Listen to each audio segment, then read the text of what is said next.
And welcome back to Mindset Monday. I'm Gene Zanetti, your coast-to-coast mindset coach from Winning Mindset. Today we're bringing to you the guiding principles for sports.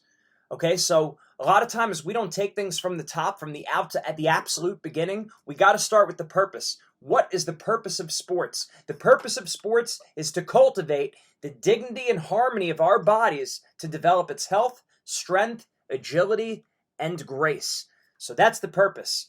Okay, I know it's a little bit wordy, but that's the purpose of sports. Now let's go through some guiding principles of sports. Now remember this, you don't compromise your principles for anything. A lot of people say things like, if you're not cheating, you're not trying, or win at all costs, or do whatever you have to do. That's very Machiavellian. That's very the ends justify the means. It's not just about winning, it's how we win. We want to win right too.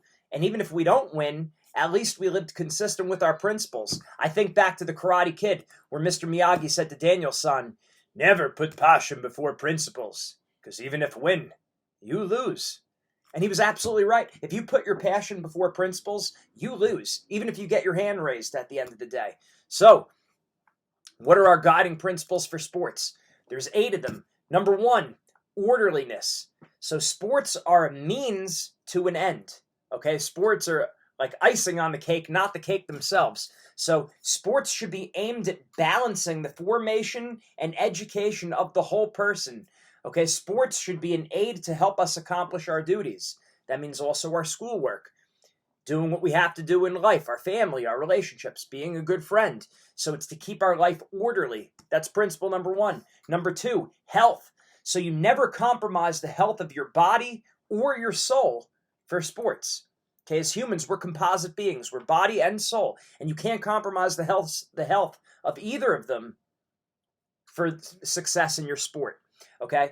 And I've heard it said before by G.K. Chesterton that if you're obsessed with health, it's unhealthy. Right? Anytime you're obsessed with something, it actually takes you in the other extreme. So you don't want to do that. You don't want to get to the point where it's become an obsession. Health has to be there. Okay, and a lot of people will sacrifice their health for their success. I get it. Sometimes there's going to be some sacrifices you make, but you have to keep your health in mind. Ultimately, sports and recreation are about that. They're about health. That brings us to number 3, recreation. Sports should aid us in better fulfilling our duties in work and study. Remember this. Recreation means recreate. It's to recreate the soul. That's the main point of sports. So when we do this, we are competing in our sports, we are serious athletes, it's making us better people. It's making us better citizens. It's making us better in our home life, in our vocation. It's not replacing that. So sports are meant to recreate the body and the soul. So that's number 3.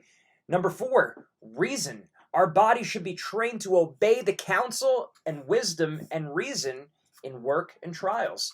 So it's got to be about reason. You want to be prudent. You want to make smart decisions. You want to be logical. You want to be reasonable. Sports are supposed to aim towards reasonability. Number 5, responsibility. Sports should teach us loyalty, courage, fortitude, resolution, and they're the foundation of faith, hope, and love. Okay, so we got to learn responsibility. It's not, hey, look at me, here I am. It's no, there you are, look at you. You're special. It's taking responsibility. It's being a little bit more organized in our lives, a little bit more conscientious. Take a person like me who's a little bit more all over the place, a little bit more scatterbrained, a little bit more go with the flow. It helps someone like me have more of a structure. Take responsibility for myself. You're a captain of a team. You're a leader. You're taking responsibility for the team. And understanding what that authority is. Authority means you're providing and protecting for the people under you. Authority is never about the person who's in charge. Authority is always about the people who are under that leader. Okay, so providing and protecting, it's being responsible, thinking broader than just yourself. Number 6 is sacrifice.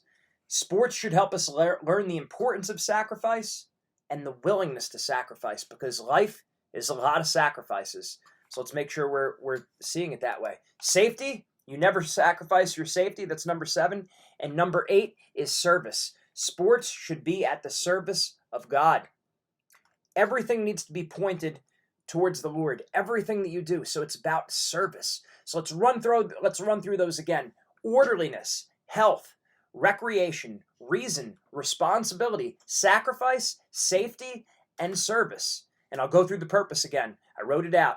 To cultivate the dignity and harmony of our bodies, to develop its health, strength, agility, and grace. That's the purpose of sports. Those are guiding principles. You never put the outcome of an event. You never put your success ahead of those principles. You have those principles in line. You'll always be successful because you're going to move in the right direction. You're not going to compromise who you are, and you're going to live a life that you truly do want to live. Not one where you're just winning at all costs, doing whatever you have to do to be successful. That you don't do that. You just never compromise those principles. You want to be a person of integrity, and that's what we want to help you do. Mindset makes the difference.